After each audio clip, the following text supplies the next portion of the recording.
Colorado-based organization advocating for and promoting sustainable land management practices to protect pollinators, safeguard public health, and our environment. Thanks again for being with us today. It's clear that we are still not acting fast enough to account for loss of biodiversity, and in this workshop, you'll have the opportunity to hear from leading experts about assessing pesticide risks to pollinators, existing and model regulatory structures, good and bad science, and what's at stake with all of this. We are lucky to have Vera, Krischik, Aimee, Code, and Steve Ellis presenting. I'm going to encourage you to go and look at their full bios because they have many accomplishments under their belt, but just a few things about each of them before our presenters begin. Vera obtained her PhD from the University of Maryland, held a postdoc at the University of Maryland, and was a researcher at the New York Botanical Garden, was an IPM coordinator at USDA as well. She is currently a professor in the Department of Entomology at the St. Paul University of Minnesota. Aimee is the pesticide director at Xerces Society for Invertebrate Conservation. During her career, she has worked in urban and agricultural settings to mitigate the risks of pesticide use and promote integrated pest management programs. Steve is a commercial beekeeper and owner of Old Mill Company in Barrett, Minnesota, where he has managed 2,300 hives for over 40 years. He takes his bees to California to pollinate almond trees, and like other commercial beekeepers, has suffered dramatic losses of hives, which he attributes to the use of systemic neonicotinoid insecticides in the conventional agriculture and land management systems. Also, thank you to Akela Bracey, Beyond Pesticides Science and Regulatory Manager, who will be assisting us with this session today. Dr. Krischik will lead us off. Please take it away.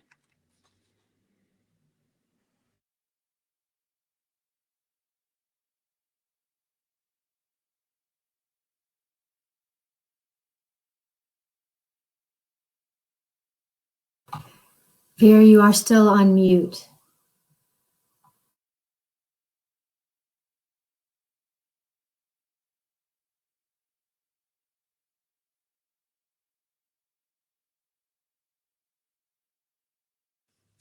It looks like we may have lost Vera. We'll give her a moment. And if she doesn't come back on, Aimee, we may, I do see Vera back. So Vera, if you want to try screen sharing again and unmuting your mic.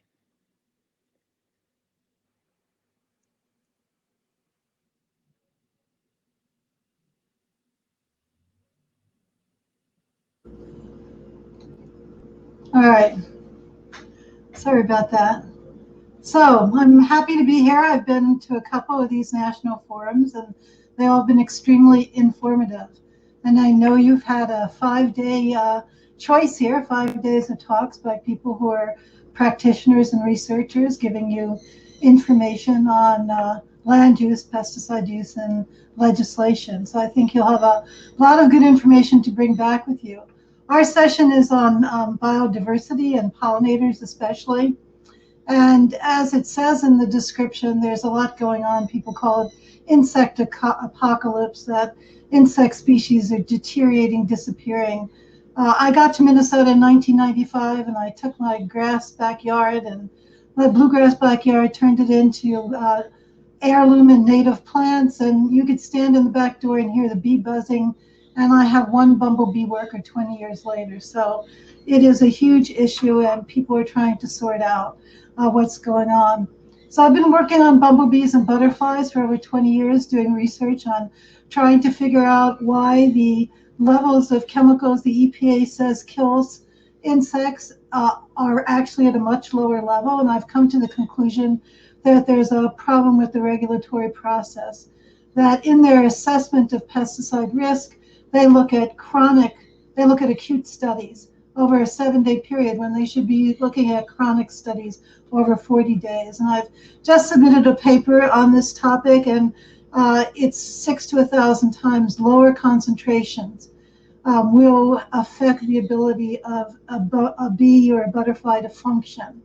So the regulatory system uses these acute profiles when really the data should be on chronic. So I'm going to talk to you a little bit today, kind of just talk about pollinators and give you a little bit of data. And then other people in this group are going to talk about other aspects of these issues of pollinators. So I've been working with pollinators for about 20 years now, trying to figure out, especially if the neonics affect them. You have to realize that DDT, although we got rid of it in 1972, Rachel Carson's book, Silent Spring, helped bring it to the national interest. It was the pesticide division of the USDA. They are the ones that banned it. And it actually was an outgoing director who was a birder. And he himself saw the effects of DDT on birds. And it was the Environmental Defense Fund, not the USDA, that was the prime legal advocate for banning DDT. So this whole idea of consumer citizens getting involved in science is really, really important. So don't underestimate your role. So 20 years of neonic history was first registered in the 1990s. And I just sat in on a talk from Maryland, Montgomery County. They were talking about how different states have the ability to have different local laws than state laws, and so they banned neonics for cosmetic use. We first found out in 1996 the French beekeepers had neonics that were used as a seed treatment on sunflower, and they called it mad bee disease. They went to Paris and they had demonstrations about it, and they talked about the effects on sublethal behavior. The bees didn't die, they just weren't moving and functioning right.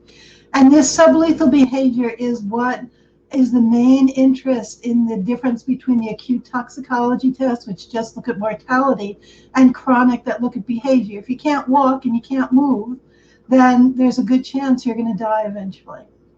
So in the 2000s, New York City did not register the neonics for consumer use in the areas around New York City. They had a history of issues with DDT. It got into the water table. Around New York City, they had the highest breast cancer rates because because DDT was an estrogen mimic. Neonics are not an estrogen mimic.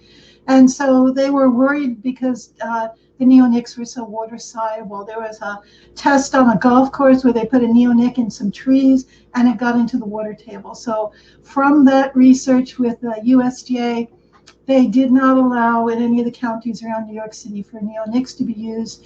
And they also were very selective in what neonics and what applications are allowed in agriculture. Connecticut and Maryland in this country lead in actual legislations to reduce neonic use in cosmetic, and Canada and Ontario have quite a few laws on reducing cosmetic use that happened even earlier. You know, in 2018, the European Union, EFSA, stopped the use of neonics on agricultural use and cosmetic use. And that then got involved in some legal issues because people were asking for exemptions. And then later on, a lot of these exemptions were denied. And so it's only a few years. We haven't looked at not using neonics, the effects on native bees, the effect on soils, but that's in the future. So I don't have a lot of time here to talk to you about this. Why neonics are such an issue. So as I mentioned to you a second ago about DDT was highly water soluble like the neonics. DDT had biomagnification and accumulation. Biomagnification means every food chain.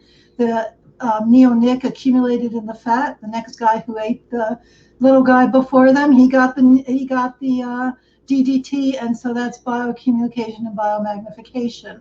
The neonics don't do that. So the ecosystem cascades are not as obvious, but they're still there because the neonics are highly water soluble. There's been a lot of work in Canada. So I just want to stop here and just say for a second, there are probably 1,000 papers looking at the sublethal effects of neonics on everything. We have research in our lab. We started in 1990s looking at the effects on ladybird beetles, lacewings, a lot of these good bugs. But there are field studies from all over the world, thousands. So it's not a trivial amount of information out there. This is just a schematic from a paper in 2014 in Science. Our most prominent magazine is Sanchez Bio. And remember, the neonics, you put them in the soil as a seed treatment or as in-furrow treatment. In the soil, they're protected from UVB light. That's why they get into water and become such a problem, because they'll go out of the soil with runoff, with leaching. They end up in waterways, and once they're like a centimeter below the surface, they don't get degraded. So when EPA registers a pesticide, they want it to degrade. The pesticide 7 is called 7. Its active ingredient is carbaryl, because it degrades in 7 days. Well, the neonics do not degrade once they're hidden from UVB light. So if you use a foliar application, they degrade right away. But its main use has been in seed treatments, in furrow uses, in soil uses, and landscapes. So here Sanchez Bio talks about how it's used to control on sunflowers, certain pests, certain weevils that get on sunflowers.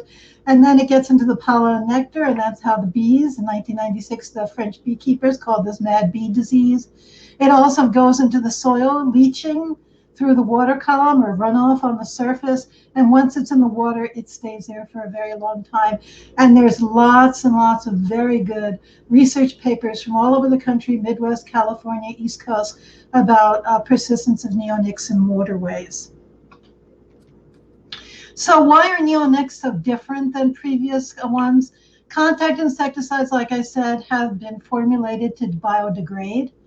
That's one of the things that EPA does, make sure that it biodegrades by light, by chemical lysis, by microbial lysis. Systemics, once they get in the plant, they're protected. So once you put clothianidin on the seed treatment or you put it in the soil, it is protected and it doesn't biodegrade, and it stays there for months and years, and that's the major issue. So in Europe, one of the reasons why they aren't really looking at the effects on soil of the ban on neonics in 2018 is those neonics still can be in the soil. So it's going to take us a while to sort out how banning neonics actually has changed ecological processes. So one other thing is agricultural fields use much less neonic than urban areas, and I've talked to the producers about this. 300 milligrams is what you're allowed in a 3-gallon pot. You put 0.1 milligram on a canola seed. In landscapes, you can use 3.7 milligrams per square foot. In agricultural fields, you see it's 2.5 milligrams to 4 per square foot.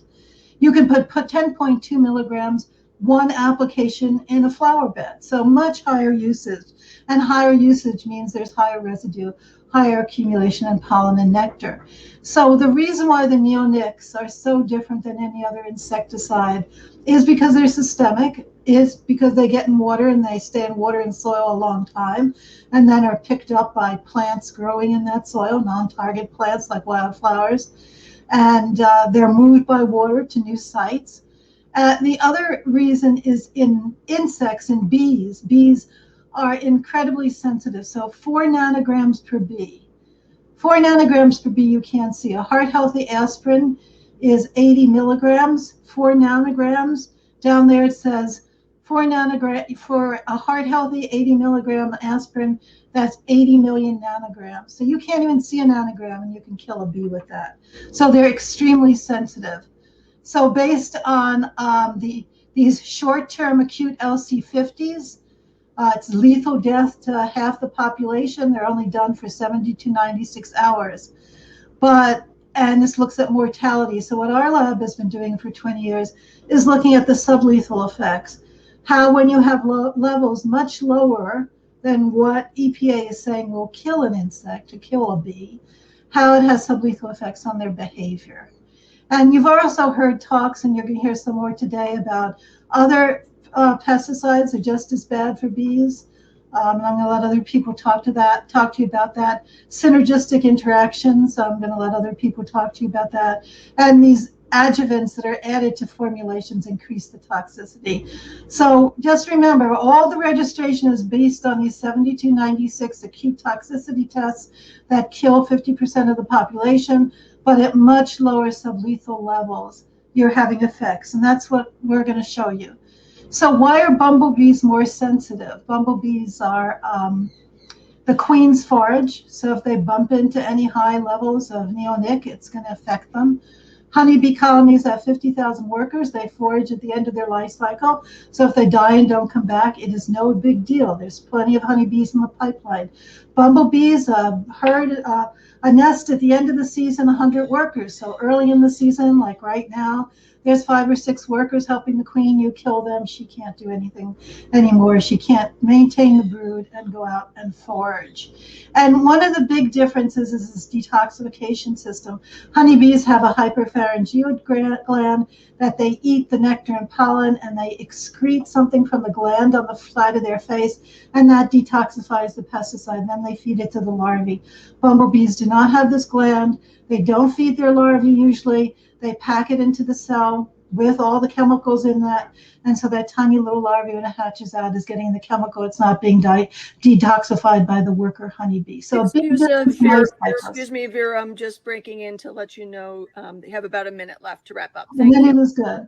Perfect. So there are differences, and that's why native bees, we see much more of effects on them than we do honeybees. So I just want to support these studies that were done by Gardeners Beware. They came out very controversial about all the neonics that were actually in the plants that you buy. And we did work, that was the previous data you saw, and we did work for a while, and we looked at, from applications in nurseries, how much you get in plants, and the data matched what was in these 3 reports from Gardeners Beware. The last slide I want to show you is here's some work in our lab from bees. Bumblebee colonies, you see they start out with multiple bumps. 6 eggs are laid together. They eat each other. You end up with one big bump, and that's one adult bee will come out. And this is the difference in movement. So the controls are the blue. The red is the treated. So you can't move if you eat a neonic. That's a sublethal effect. And so even though you didn't die, at 1,000 less concentration, you can't move. So it is a big issue about the regulatory system. In Europe, there's a different regulatory system. It works much better. The European Food Safety Authority gives research to its scientists in different countries. They work on similar projects. The data is then collected in peer-reviewed pubs. It's put on a website. And then from that, they do legislation. Our system is nothing that organized. So we have not made much progress in trying to either change the threshold that we consider lethal to bees, or in changing some of the regulatory aspects of neonics. So thank you very much, and I'm glad you're with us today. Thank you very much, Vera. And unfortunately, your slides disappeared at the beginning, so maybe at the end, if we have time, we'll be able to do a quick review if there were any key items. You're kidding, the slides disappeared. No, I couldn't get through to you. So yeah, maybe we can do a quick review at the end. We'll probably have a little time. I can see Aimee Code from Xerces Society is on next. Take it away, Aimee.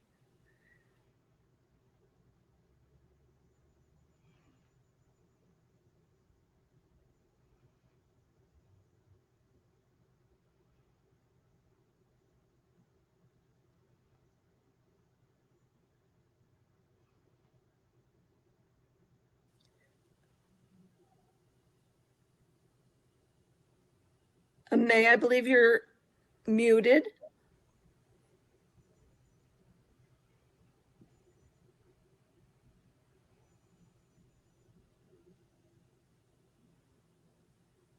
Thought I unmuted. We got this. Okay, now we're going on shared screen.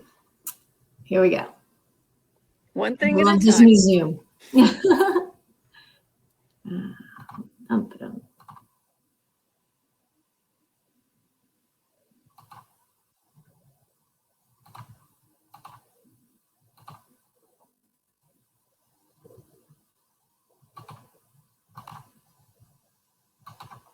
All right, here we are. Vera, thank you so much. That was a great overview of neonicotinoids. The plain simple is we've got long-lived, highly toxic chemicals that are systemic, meaning they go right through the plant into the pollen and nectar. Serious concern for our pollinators, but there's so much more to think about. So I'm going to spend my 10 minutes giving you a quick look at the diversity of our native bees, because we can't really understand how to protect these bees unless we understand those bees. And some of the, a tiny bit is going to repeat a little bit of what Vera was talking about. Then I want to go into some of the harm that pesticides pose to these bees, and let us think about, and then take a moment to rethink how we're managing pests, how we are out there and better protect bees. So I'm going to run through just a few of the bees that are out there. We've got our bumblebees that are so different than our honeybees, right? These are social creatures, thousands of bees all together. And Steve's going to tell you all about these amazing super organisms. But our native bees are almost all solitary. So we've got some that are well over an inch in size and others just a couple millimeters. And there's 3,600 species of native bees in the US.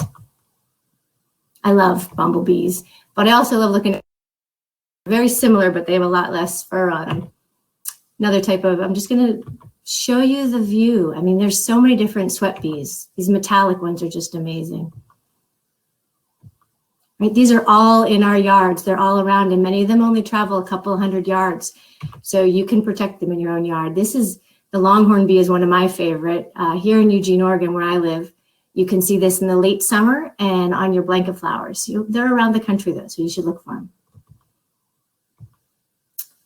So just a quick view, 3,600 species. Fortunately, we can, even though there's so many species, we can lump them into some pretty simple groups and by where they live. So about 70% of our native bees dwell in the ground. The other 30% are going to be tunnel nesting in softwoods, pithy plants, so your raspberry plants or roses. And then we just have a few bumblebee species. So bumblebees, there are about 47 species in the US, and they are in small colonies, like Vera said. Honeybees, we're talking about 50,000, up to 50,000 bees when it's a really healthy colony. Bumblebees, at most, you're going to have a few hundred bees in there. So obviously, pesticides are going to cause concern for these bees. And let's talk about understanding our native bees and the concerns that we're going to see because these native bees are so different than honeybees. Let's look at a solitary bee's life cycle. That life cycle takes a full year. Let's think about those systemic insecticides that Vera told us about, where they're using seed treatments, where we have soil drenches. You've got a bee or a larva underground when you might be using a soil drench, assuming it's going to be uptaken by that plant, but you might be exposing those bees. The research that we have seen out there, those field studies that Vera was talking about, are showing that our native bees they're less likely to be in the fields when you've got these neonics, and they're going to be harmed. Let's look at those amazing bumblebees. So again, as we understand the life cycle of these bees, we understand where the risk is. And it's risks that there's huge gaping holes in our regulatory system not considering this. The U.S. Environmental Protection Agency is not thinking about the impact to a ground nesting bee, even though 70% of our native bees are ground dwelling. So during this whole cycle, I'm going to hone in on that spring moment. That's where a fertilized queen comes out of hibernation and she creates her nest. That means she's out there, she's foraging, she's laying eggs, she's creating this whole colony. It's a very, very vulnerable time for her. If we lose her to a pesticide exposure at that point, that colony is lost. And then let's look at those tunnel nesting bees, right? This is the leafcutter bee that I had an earlier picture of as well. And I like to show this because they're true to form, they're cutting leaves, they're layering their nest with these leaves. If that leaf has been sprayed and has a chemical on it, you're contaminating that whole nest site.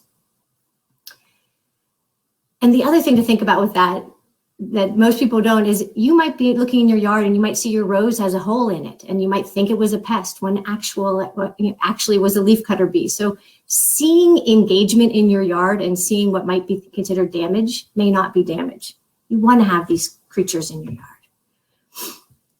So those are some of the specific concerns for our native bees. But I want to also mention that when we're talking about pesticides, if we were to get rid of neonics today, the problem wouldn't be solved, right? A wide variety of pesticides, including our herbicides and our fungicides, can also be of concern. And obviously, we don't have time to talk about it all today. Neonics are huge, but alone, that's not enough. I'm going to quickly mention some of the concerns with fungicides. And this again goes back to where our regulations have failed us, right? Most of our fungicides are considered practically non-toxic to bees. That's how they're classified by the U.S. Environmental Protection Agency. And as Vera mentioned, that's because it takes a whole bunch of those fungicides, a really large exposure, to kill the bee in a short term. Yet the kind of effects that we're seeing from these fungicides could still knock down those bee populations. Just quickly to highlight, one study looked at fungicides and compared the effects they saw with fungicides to malnutrition. All of a sudden you were losing queens and you were increasing pathogen levels. So maybe that fungicide didn't kill them, but they were so exhausted and poisoned by those fungicides that they weren't able to fight off those pathogens. We're going to see the population concerns either way. So how are we going to respond to this, right? You know, obviously, it's not just getting rid of one chemical. We've seen time and time again through history, you just trade one chemical for another. We're on that treadmill. We need to rethink how we're managing pests and even rethink what is a pest, right? I'm going to give you a couple broad brushstroke ideas there. Okay, one of them is recognizing that when we're looking at pest management, we need to be looking at the underlying root problems, not thinking about the symptom of the pest and the symptom of the problem. So to explain that, if I'm in my garden and I've got powdery mildew on my squash, I could get a pesticide and I could knock down that powdery mildew by spraying it. But if I don't handle the fact that I don't have enough airflow, and if I don't get my watering regime right, that pest is going to come right back and I'm going to have powdery mildew again. So spraying a pesticide is responding to a symptom. It's like taking an aspirin when really you just need to go to the doctor and get your prescription for your glasses filled, right? That aspirin is going to get rid of the headache, but it's not going to really address the root problem.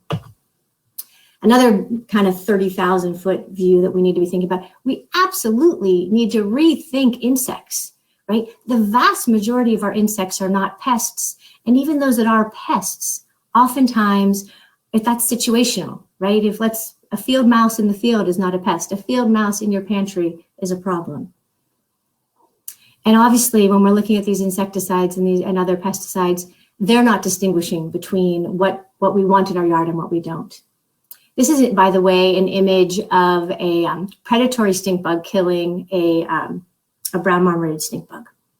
So we need to be supporting those beneficial insects in our garden, all those natural enemies that are out there. And I'm just going to quickly run through the big concepts here, right? We need to be supporting natural enemies. That's conservation, biological control. We need to be improving, and these are what everyone's been talking. I mean, there's other talks going much deeper into these issues, but we need to be maintaining healthy soils and crops. We need to be taking the steps to be rethinking our agriculture, rethinking our backyard gardening, so that we're not looking as a pesticide as our first response, but other ways of responding. Cultural controls, and when we do have pests, looking at those physical and mechanical controls. And these ideas of prevention first and making a more resilient area so that we're not so likely to have pests. It can be in your backyard, it can be on a farm, and it can even be in nursery production. Vera quickly mentioned nursery production, and it's hopefully something we'll talk about as a group. But we need to be applying those same concepts in our nursery production. As we all know, pollinator gardening is skyrocketing, and people are out there buying plants that are attractive. And yet here we are finding that those very plants that are attractive to bees are also causing harm because of the residues of the various chemicals that we're finding on them. So with that, I'm going to stop sharing and I'm going to hand it over to Steve to talk about honeybees and a little bit more about the concerns we have with our regulatory system. Thanks very much, Aimee. And I think maybe at the end, you'll have a chance to talk about the nursery industry a little bit. So I think that will be helpful. And Steve, are you out there? Steve was having trouble with the platform, so jumped on his phone. And so we're waiting to hear from him. Any news from Steve? Akela, have you heard from him?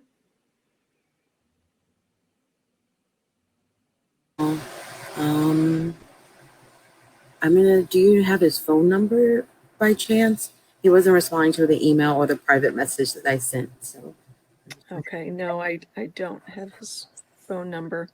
Well, why don't we take a moment, Vera, since we were unable to see your slides, and I know folks did want to see them, could you take a few moments to share any key points?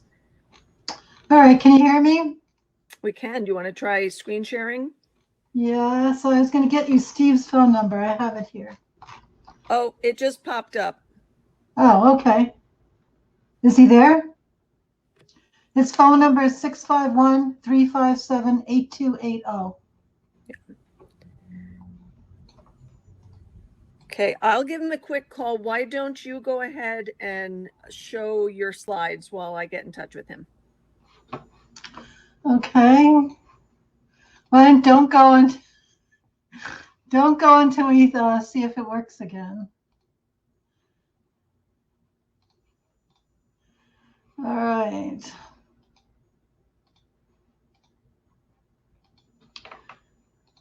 All right, can you see them? Has the three buttons, the three dots. Okay, yes, now we can see. This looks great. Thank you. Okay, so you all can see them. All right, sorry. Could see them, so I had no idea you all couldn't. So I started off by talking about local ways that you could get involved. You know, we live in a democracy. Your voice is really important. DDT was banned by the public. Don't think it was the government that did it. The public did it. The Silent Spring book did it. People who are birders did it. Can you all hear me and see me? Yeah? We're good? Good. We can see you and hear you. Okay. So what I tried to go through is what some groups have been doing. So the most progressive has been Montgomery County in Maryland and Connecticut. They've banned neonics for consumer use on state and private property.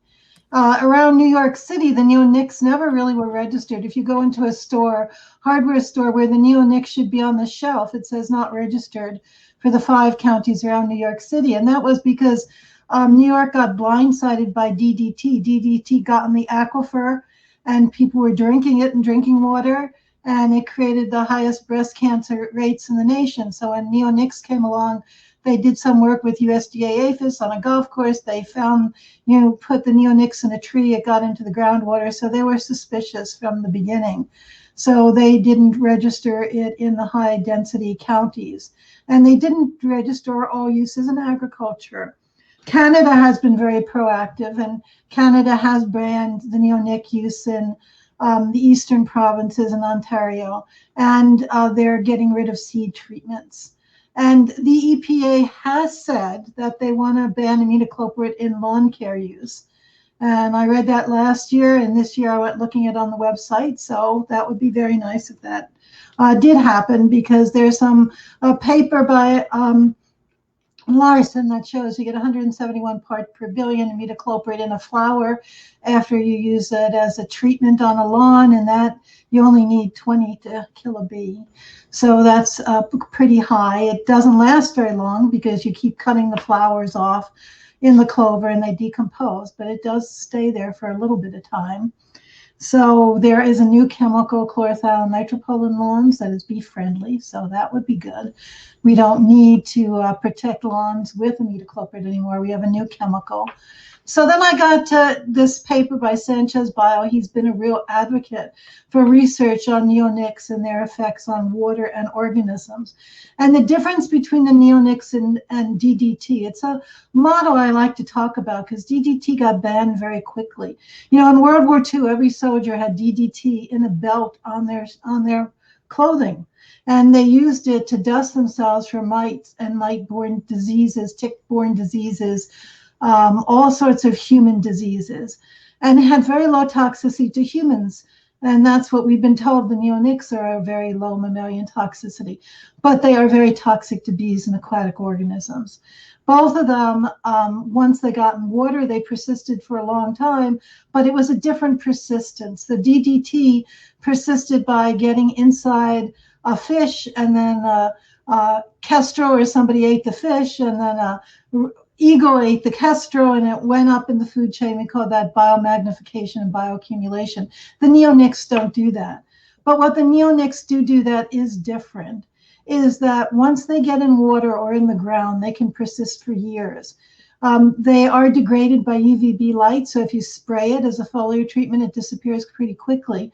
But if you use it as a seed treatment, you put it in the soil, it lasts for a long time. So Sanchez Bio has this nice graph here, this nice figure. He's trying to demonstrate to you how traditional agricultural uses of the neonics do create a problem because of this persistence. It's not biomagnification and bioaccumulation. It is just purely persistent because it's hidden by the water column or hidden in the soil.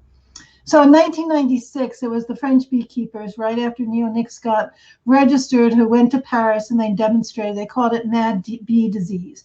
And 20 years later, 2018, the European Food Safety Authority, this is the analogy to our EPA and the European Union, they banned the uses of the neonics. So it took 20 years. And one of the things is that the EFSA, the European Food Safety Authority, has a much more stringent approach to investigating pesticides than our EPA. They have member scientists from different countries. They give them similar projects. They get their data published in peer-reviewed journals. That data is put on the EFSA website. Those reports then are used to make a summary report by EFSA. Then that report is what's voted on, and then they make a very transparent final conclusion statement. And you can follow the whole track from the first research to the final political regulatory change. And we don't have that same system. So DDT is a model that there were a lot of ecosystem effects and it didn't get banned.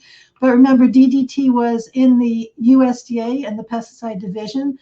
The EPA was created out of the DDT issue. DDT was advocated to be removed by the Environmental Defense Fund. And they were the group that was doing all the legal issues against DDT. And finally, an outgoing director who was a birder saw the effects of DDT on birds and banned them. So there are analogies considered similar with DDT and neonics, but then there are different aspects to them. But DDT still is used. I just was on the website the other day, and you can still buy DDT in foreign countries. And we did some work where we looked around some potato fields in Minnesota, and we found some DDT still in wildflowers, which, you know, how long has it been banned? 50 years, and it's still there. So wow, that's a wow, isn't it? So one of the things I wanted to talk to you about is what Aimee just mentioned, is the systemic, that DDT gets translocated into pollen and nectar. And it's those levels in pollen and nectar, are they high enough to kill a bee? And our research in our lab says, well, you don't have to worry about killing a bee. You just have to worry about sublethal effects.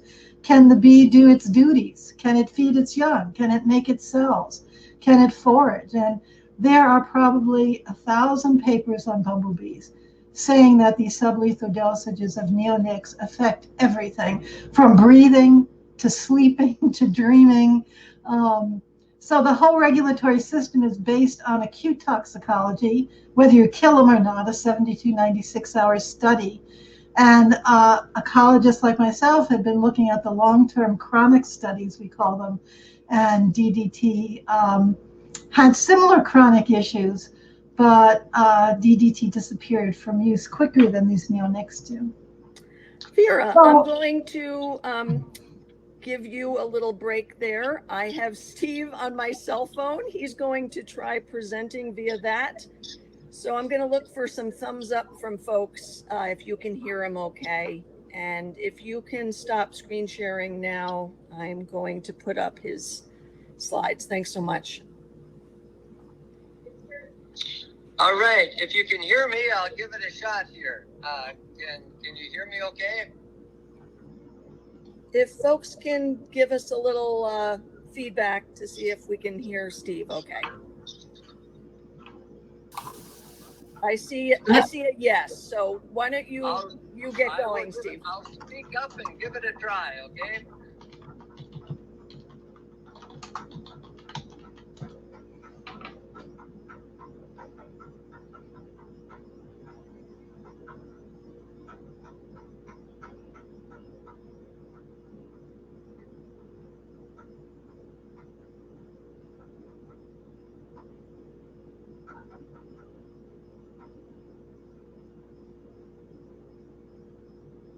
Joyce, I can't hear anymore.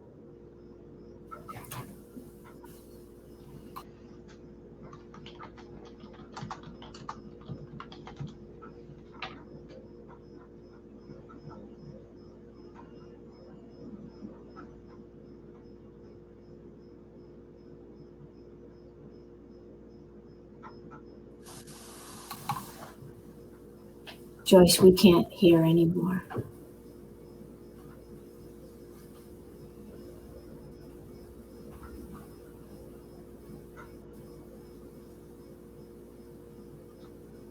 I'll fill the void. He's looking at an almond orchard right there. And there's all kinds of chemicals of concern being used in that almond orchard. We just did a study in the Central Valley looking at contamination and all chemicals that can kill butterflies that are actually targeted specifically at those at butterflies were frequently found. I'm just rambling now because you're filling in, Joyce.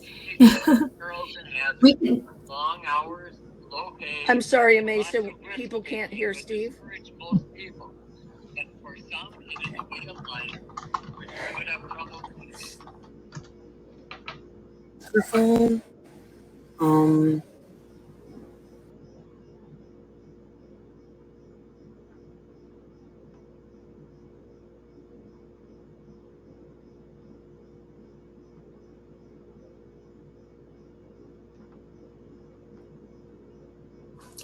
Tell me to stop as soon as he's on. I'll just fill in with a little bit of information. One of the things that Vera talked about was seed treatments. And hey, there he is. Great. Surplus neonic treated seeds for ethanol production. They're spreading the byproducts on farm fields. It has caused two of the largest beekeepers in Nebraska to abandon locations that they've maintained for generations, citing that they consistently lose 90 to 95% of their bees in that state.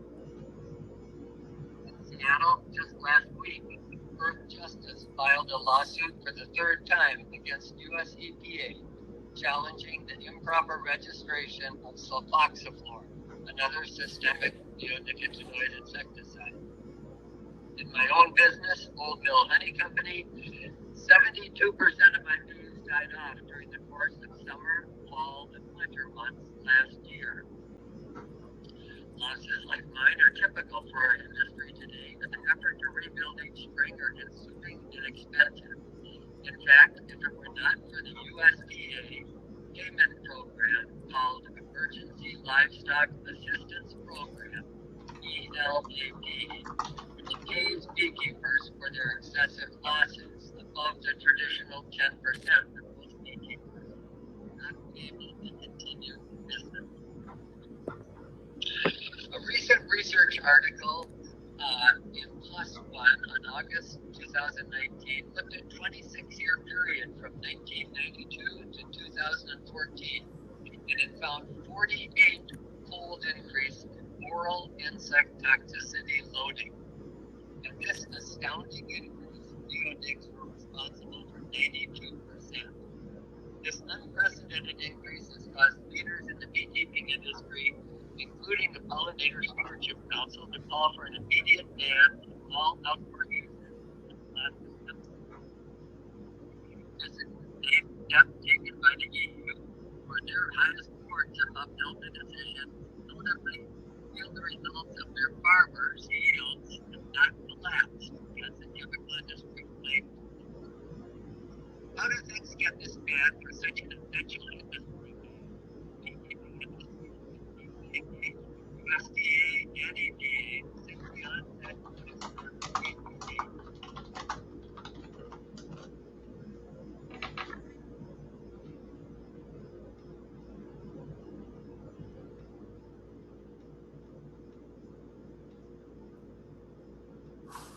Joy, yeah, we can't hear anything anymore. Folks, I can't get through to Steve to stop his presentation. So I'm wondering if you just want to try to field a few questions or follow up on some of the issues that were raised during your presentation. That would be, I'm going to scan through. I'm not seeing any questions, so I was also going to ask you, Aimee, if you could follow up on your comments about the nursery industry. Yeah, well, both Vera and I mentioned the issue that basically, as I meant, so pollinator gardening is skyrocketing. People are going out and specifically looking for plants that are going to feed their bees and butterflies. And at the same time, the nursery industry, through their over decades, has really uses a lot of chemicals. They are very heavy use of fungicides, insecticides, and other problematic chemicals.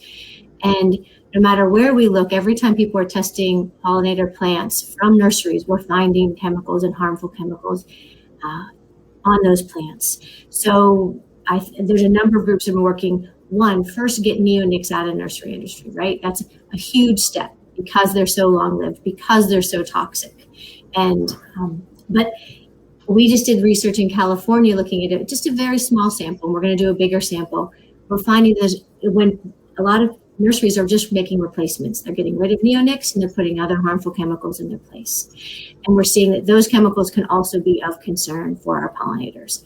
So we really think that as a community, all of us that are involved in pesticide reform need to start talking to our nurseries about the very same fundamental efforts of prevention first and pesticides last, and really rethinking how our nurseries are managing our plants so that we don't have such high concerning levels of pesticides in them. And there's a lot of, I can quick share some fact sheets that we have and a campaign that we have of people dialoguing with their nurseries. Vera, you also been part of this. I don't know if you have something you want to Well, mention. I work with growers a lot, and I actually have a workshop each year trying to get more growers to use biocontrol, less systemic pesticides. And so I have to say the growers are really trying. Canada has been a real proponent of getting rid of the systemics, and 75% of their industry is using biocontrol. So it is going on, and there is information out there to use biocontrol and these biorational pesticides that are friendly to biocontrol organisms. So it's not, they are trying to change. And I think just some of the economic issues when they have pests, and it's easiest to control them with systemics, that's some of the issues. Absolutely. I think this isn't about pointing fingers or making accusations, right? This is about trying to find more sustainable solutions that work for everyone, and recognizing that, it's not easy for growers to try new things. It can be, this is their business, but, taking those steps to be more prevention focused, to not to shift away from neonics, but really take a step back from thinking that pesticides are synonymous with pest management are really key steps. There's been some amazing presentations through this conference that are talking about those more sustainable methods that we can be moving towards. And a lot of growers are far from getting there, but if we can start on that continuum, it's great. And others are really deep in this, in agroecology and creating more resilient farms. So I've been really interested in the research that's been showing that glyphosate has an effect on bees. And they've been looking at both glyphosate is an antibiotic, so it affects the gut microbes. And there was a talk here on that in this group. And then there's a recent talk where they looked at the different formulations of glyphosate, and they found some formulations are more toxic. I have my own experience. I just set up, $7,000 worth of bees on my campus. They were outside in huge elaborate containers so skunks wouldn't eat them. And the grounds crew came by spraying herbicide, and the bees made it back to the black tarp all around their hives, and they all fell down and died. And so I always had the question, if you look at the active ingredient glyphosate, it has no toxicity to bees, then how can these formulations, and it gets back to the same issue with any pesticide, is these formulations have active ingredients that don't need to be registered. Chris Mullen brought this up in early on in this whole controversy back in the 2000s. He was one of the first ones to come up with a paper suggesting that the inert ingredients were changing these chemical formulations. So it is a very complex issue, and I think once we try to sort out what is making things worse, I think growers and end users, and well as chemical companies, I think people are all interested in trying to save bees, but it's been very complex. And once you start to narrow it down and get information that you really can then advocate for some change, I think that will work. So I'm very optimistic about the whole thing, but we need more interface for the science getting back to the growers and the industry as a whole. In the last 2 minutes, we had a question asking about a movement toward stopping the use of pesticides on seeds. Wondered if one of you might like to tackle that, and maybe in association with that quickly, speaking about resistance to this sort of pesticide use. So there is a paper recently by Krupke. He's out of Purdue. He's been publishing for a long time on neonics, about how they get in the air and move around in the spring at planting, and about non-target effects of neonics ending up on wildflowers. So he's out of Purdue, and he works on soybeans and corn, and he does mostly soybeans. And he just came out with a paper, and one of the issues has been, the USDA has this crop insurance, and part of the crop insurance is using treated seed. And so farmers are very scared if they don't use what they're supposed to use in order to get the right insurance in case their crop fails, that it becomes an economic issue. So it's more than, there is a huge issue going on with the crop insurance, or people's perception of the crop insurance. And so that is something that needs to be addressed. It's not just, there is an issue on access to non-treated seed of modern cultivars. So you can get your untreated seed, but it may not be the cultivar. So it's a two-level issue. It's getting non-treated seeds, making it available, but also working on this issue of crop insurance. Yeah, and just really quickly, I totally agree with everything Vera said.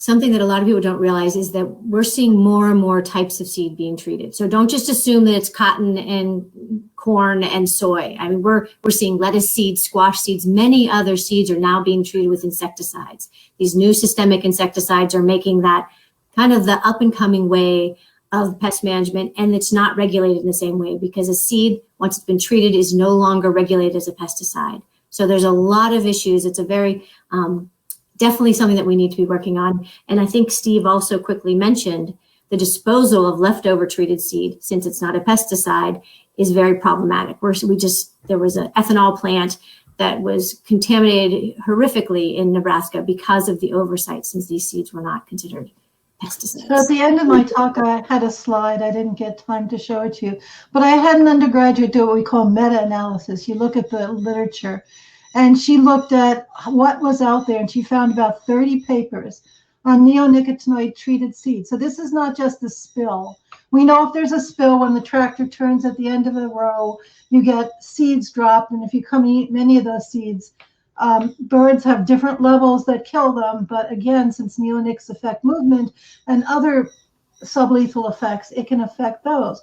But it was amazing how many at these hunter stations, how many of the games bird they brought in. It was always above 40% of the livers were full of neonics. So it's getting out there out of agriculture into the woodlots, and it is affecting birds. And treated birds, Minot and Susan Kegley, there's something here about Susan Kegley about residues, but Susan Kegley and Minot from up in Canada, they were one of the ones first out there to talk about these issues with what's going on in terms of one treated seed can kill a songbird. So There are still, the issues are the same for the last 20 years.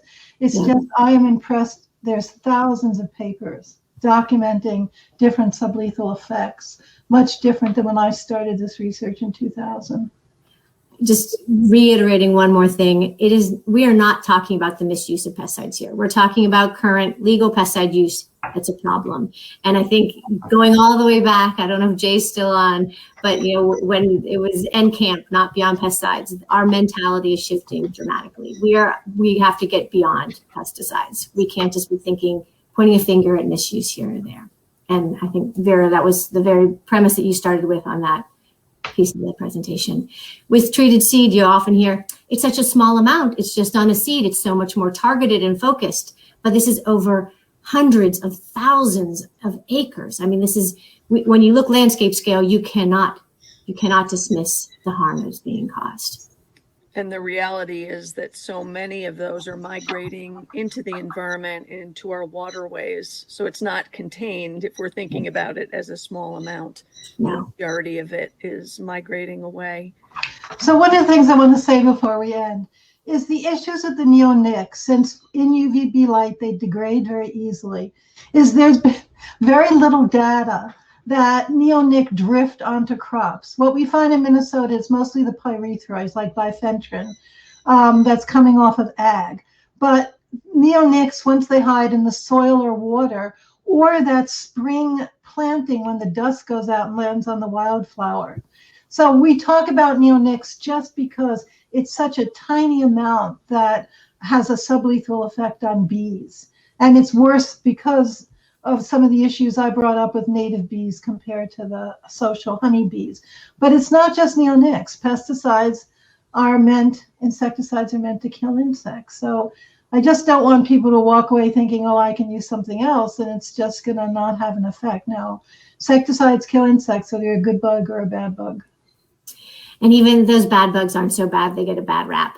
They got a value too. Somebody eats them, they're good. If some bird flies by, like an oriole or somebody, and eats them, they're a really good bug. Yeah, this is a savvy group at the Beyond Pesticides conference. They know the treadmill of pesticides. They know the cycle that we went from DDTs to OPs to pyrethroids, and and here we are in the neonics, and we got to keep digging ourselves another hole. There's two recent papers, and they both talk about how, and I shouldn't even say this, how IPM is failing a bit because you got rid of the DDTs, which, as I just said, weren't very toxic to honeybees. They weren't.